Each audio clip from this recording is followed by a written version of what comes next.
Welcome to Flow into Alignment. Today I'm going to dive into the science behind pose modification, why your body thrives with aligned movement, and how a simple prop can save you from major wear and tear down the road. Plus, I've got a free workshop to help you with your pose modifications. So make sure to stick around for that information. So join me today as I talk about pose modification and why it is absolutely important for your yoga flow. As a yoga instructor with a background in exercise science and a former ballerina, I am here to tell you that your joints do not care how deep that triangle goes. They just care about being safe and feeling safe. So let's be honest, sometimes pose modifications, when you hear that and you hear using blocks and bolsters and straps and everything, that sometimes gets a bad rap. People think, or you might think, that using poses and using pose modifications means weakness, or that adjusting your pose by using props means that you're doing something wrong. But here's the truth. Modifications aren't about doing less or that you're not an advanced yogi. It's about doing things smarter, not harder. And your joints, they're absolutely going to thank you for it. So let's just talk about pose modification and a little bit about anatomy as well. So let's take side angle, for instance. So when you're in side angle and you don't use any modifications with props or anything, there's a risk of you curling into your sides, so you can be crunching your lower back, kind of getting your spine twisted, turned, and pinching your vertebrae, which ends up giving you back pain.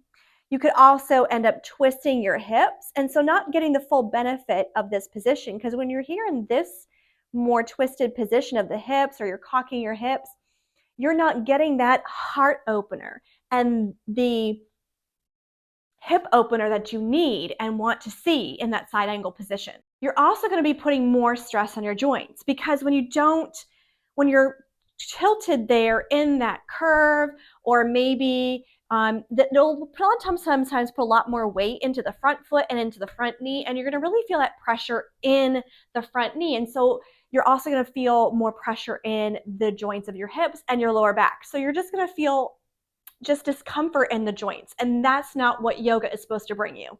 Yoga is supposed to bring you freeness and openness and release from strain. What also can happen is if you are constantly doing a yoga position with wrong alignment, is you can eventually create wear and tear on your joints that can eventually potentially lead to joint replacements or surgeries and stuff. And so yoga is supposed to help take the pressure and the work out of the joint so that you can avoid surgeries and joint replacements down the road. And if you want to get a little sciencey, like my exercise science background, I can let you know that there are several studies that show that misalignment during weight-bearing exercise increases joint stress up to 40%. That's a lot. So we want to be able to decrease that. So how would you do that? You're going to use a prop. So let's take that side angle again. So when you're in the side angle, instead of curling into your side, you'll want to lean out over the leg and push firmly into the back foot. If you cannot reach down to the ground with your hand, you're going to take a block or 2 blocks to rest your hand on, so you can keep that nice straight line of the spine, keeping the spine in a straight line, keeping it healthy. You'll put the hand down on the 1 block or 2 blocks, and then you reach out into your side angle. And then here you can create that hip opener and the heart opener that you want to be able to achieve in that side angle, modifying your side angle pose. Let's talk about another pose that you're going to want to modify to, again, take into consideration your joints and what could potentially happen if you don't modify the position. And that's pyramid pose. In pyramid pose, you have 1 foot in front and 1 foot behind. So kind of in a split foot position, and your hips are both facing forward. To help with that, a lot of times we want to open this way, you would take a block and squeeze it between your thighs to help keep your hips facing the same direction. What squeezing the blocks between your thighs can also help with is when you forward fold into your pyramid position, a lot of times the hips want to twist or move around. So as you can see, you can have a lot of hip twisting and moving and tilting here in this forward fold in pyramid. What that can cause is sciatic pain. You can end up getting a pinch of your sciatic nerve, either the back leg or the front leg, when your hips are misaligned in the forward folded pyramid. And if any of you have experienced sciatic pain, it is not pleasant at all. So modifying your pyramid pose will help keep your hips in line. For one, help to keep your joints healthy, making sure that the muscles of your legs are active, taking the weight out of the joints, but also making sure you don't accidentally close off the channel that your sciatic nerve is running through and end up pinching off that nerve and creating that sciatic pain. So that is the modification for your pyramid pose, using a block between the legs. And don't think of this as cheating either. Sometimes we might think that doing yoga pose modifications is cheating. It is not cheating by any means.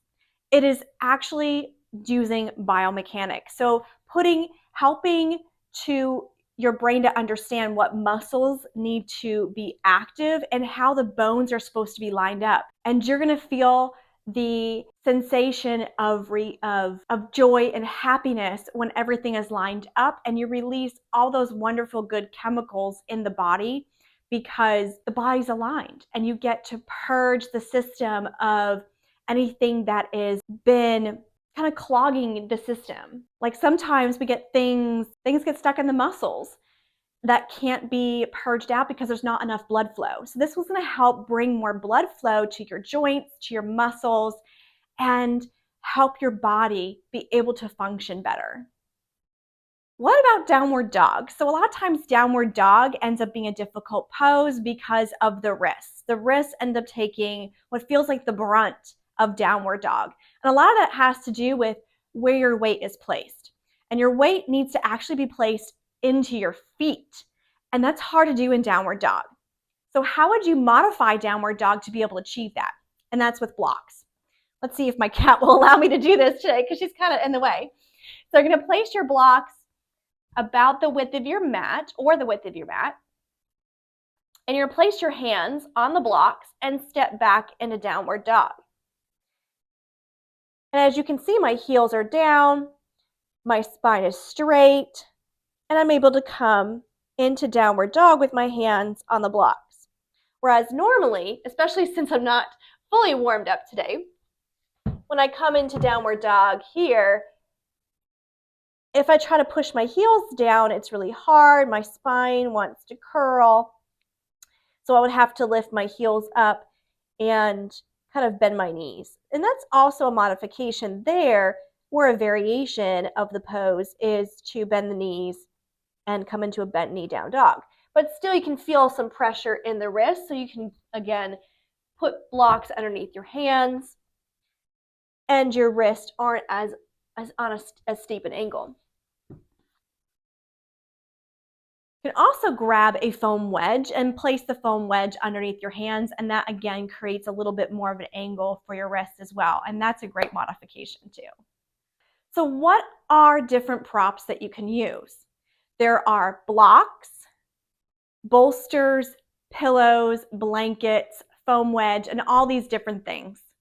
And those are props that you can use to be able to modify your yoga position. And in doing so, they help you engage the correct muscles while protecting vulnerable areas like your joints. What's also great about yoga pose modification is science has shown that when you perform supportive movements, the inflammation in your joints decreases. So you're also going to be preventing yourself from increased inflammation in your joints, which leads to more pain and a lot of times just more injury because you're trying to avoid the pain in that joint by walking differently, and that creates more injury. So overall, injury prevention as well. So the final thing I want to talk about with yoga pose modification is our ego.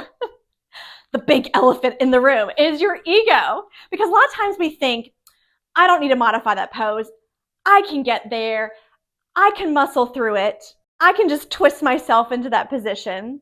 And yeah, you can. You can muscle through it. You can twist yourself into any position that you want to, that your body can achieve. That is possible. But is it what is best for you? Because when you force your body into a pose that it's not ready for, it's like trying to drive your car without oil. It is going to break down and potentially blow up eventually. And that's what can happen with your joints. Yoga pose modifications lets you build strength and mobility safely, so you can keep flowing for decades. I have heard of 80 and 90-year-old people, men and women, who are still able to do yoga because they have used and continue to use yoga pose modifications.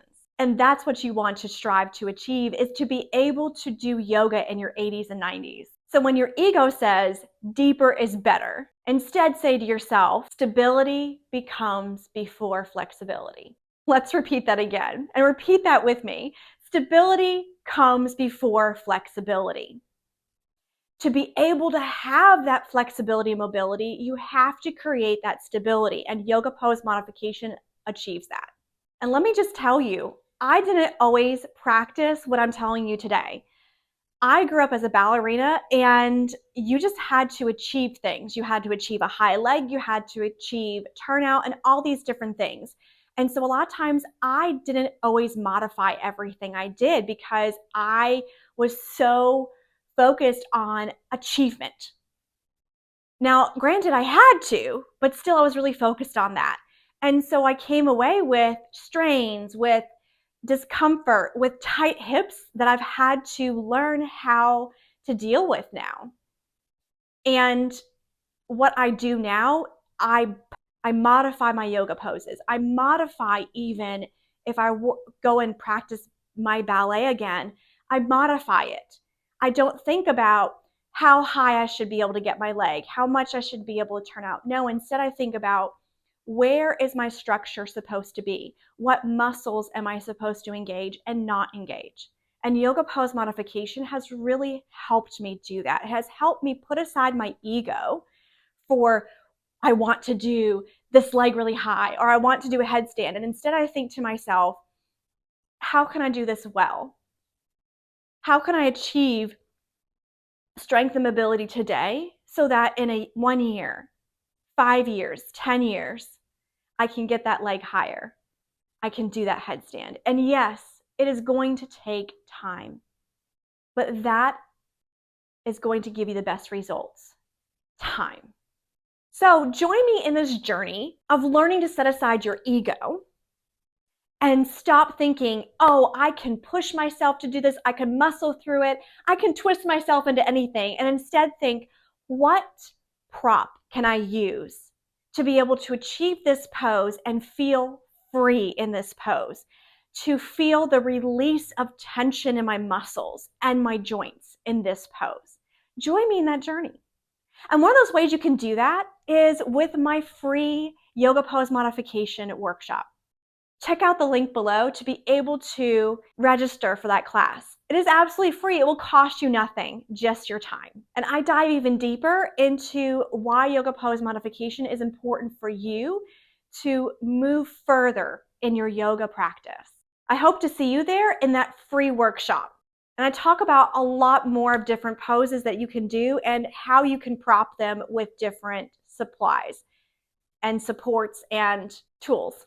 I can also talk about what tools you can use around your home. So if you don't have a bolster, what you can use for that. So make sure to go there to learn about what things you can use around your house instead of having to buy anything, because I'm all about saving money, especially if you're in the beginning of your yoga journey.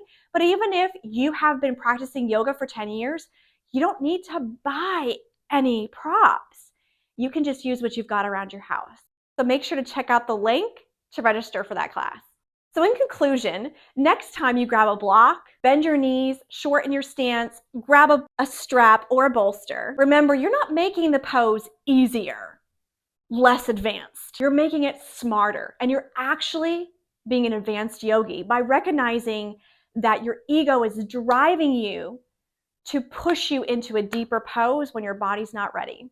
And an advanced yogi is tuned into what their body is saying to them. I would love to know if you are modifying your yoga poses and which modification that you love the best. Drop a comment below with that. Or if you've never tried yoga pose modification, which yoga pose are you struggling with recently that you are going to use a yoga pose modification like a block or a bolster to be able to feel the position and the ease in that position? So drop that below in the comments. I would love to hear more from you. If you enjoyed this little video and you've also tried out the yoga pose modification workshop and you want to dive in even deeper, you're looking for more support, more yoga pose breakdowns, and monthly flows to apply those modifications and breakdowns, then check out the Flow into Alignment membership. And I do all of that there.